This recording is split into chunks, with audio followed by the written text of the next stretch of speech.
అనుమానం లేదు, పాలేవో నీళ్ళేవో తేలిపోయింది. రేవంత్ సార్ కడుపులు ఉన్నదేందో కక్కి పడేసిండు. చీమలు పెట్టిన పుట్టల పాములు జోరినట్టు కాంగ్రెస్ పార్టీని తెలుగుదేశం పోళ్ళు కబ్జా చేసేసిరు. ఎందుకు ఇట్లా అంటున్నానో మీకు కూడా సమాజం ఏముంటది. అసలు తెలుగుదేశం పుట్టిందే కాంగ్రెస్ ను బొందబెట్టేది అందుకు.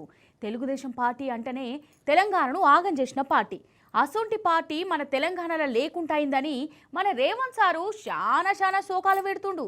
టీడీపీని లేకుండా చేసినందుకు బీఆర్ఎస్ పార్టీ మీద బొండిగా దాకా కుట్రేషం పెట్టుకున్నాడు. రేవంత్ సార్ వారి ముచ్చట్లు విన్నాక ప్రతి తెలంగాణ బిడ్డకు గిట్లనే అనిపిస్తుంది. మరి కట్టప్ప అంటే కట్టు బానిసనే అట్ట. ఇప్పుడు తెలంగాణ జనం రేవంత్ సార్ను చంద్రాల్ సార్కు కట్టప్ప కట్టు బానిసనే అంటురు.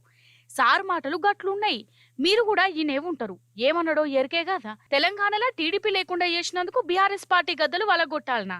టీడీపీలకు చంద్రాల సారు అభిమానులకు పిలుపునిచ్చిండు. పిలుపు ఇక చెప్పు కథ.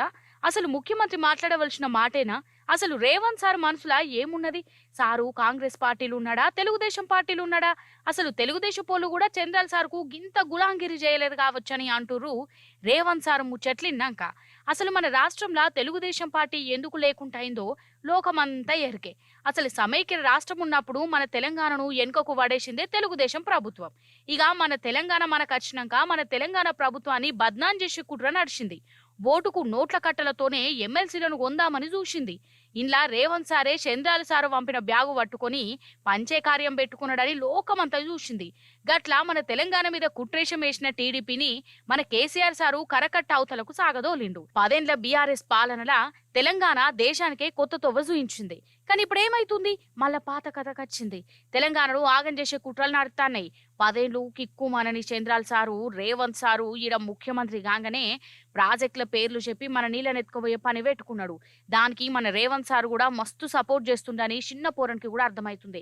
ఓ దిక్కేమో తెలంగాణ కోసం ఆంధ్ర సర్కార్తోని కొట్లాడతా చంద్రాల సారుకు ఎదురు నిలబడతా అనుకుంటుండేనే, ఇంకో దిక్కేమో చంద్రాల సార్ను ఈడికెళ్ళి ఎల్లగొట్టినందుకు మనందరం పగ తీర్చుకోవాలని పిలిపిస్తాండోలా. ఏంది అసలు? ఈ మాటలు విన్నాక రేవంత్ సార్ను కాంగ్రెస్ ముఖ్యమంత్రి అంటారా, చంద్రబాబు సారు ఊసబెట్టిన ముఖ్యమంత్రి అంటారా? మీరే చెప్పాలి.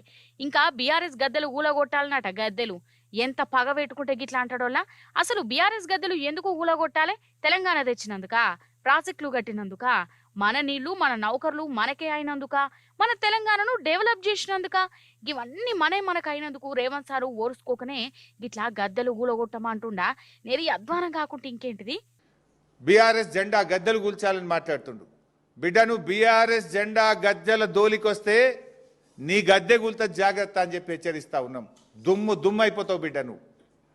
అయినా బీఆర్ఎస్ పార్టీ నువ్వు కూలిస్తే బీఆర్ఎస్ పార్టీ ఏదో జెండా గద్దెల్లో లేదు, ప్రజల గుండెల్లో ఉన్నది బీఆర్ఎస్ పార్టీ. బీఆర్ఎస్ పార్టీ జెండా గద్దెల్లో నువ్వు కూలిస్తే పోయే పార్టీ కాదు.